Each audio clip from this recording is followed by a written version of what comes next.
This will be a setup of the Tapo C465. You're going to open up your Tapo app, press the plus sign in the upper right hand corner, add device. This is an outdoor camera, so you could look through outdoor cameras, but Tapo makes a lot, so it's easier just to search. Once you've located your camera in the app, you're going to come over and make sure you turn on the camera button right here. There we go. There's our on. Red and green, said camera on. We're going to hit next. Attaches via Bluetooth, which is great. Makes this so much easier. Now it's searching for Wi-Fi. And since I already have Tapo devices, it knows my Wi-Fi information. But I'm going to bring this over to the side and hit next because Tapo always shows on the next screen your password in plain text. I'm just hitting the next button. So this should be telling it to go connect to Wi-Fi, much like that. Wi-Fi connected. Wi-Fi has been connected. Now it wants us to give it a name. So I'm giving it a fancy name right there. Hitting next. Where is this going to be located? And this is for grouping.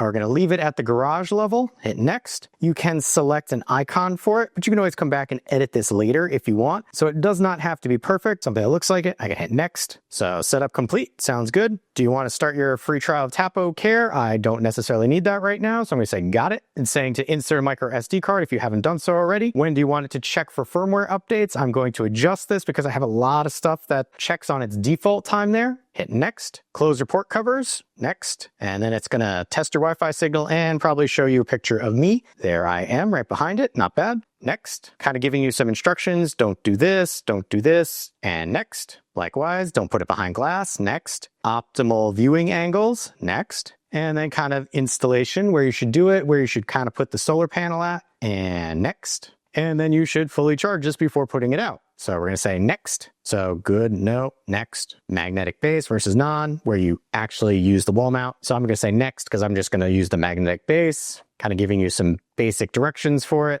Do you want to start a test? Well, I'm not going to do that right now because it's not where it should be. And there we go. That was setup.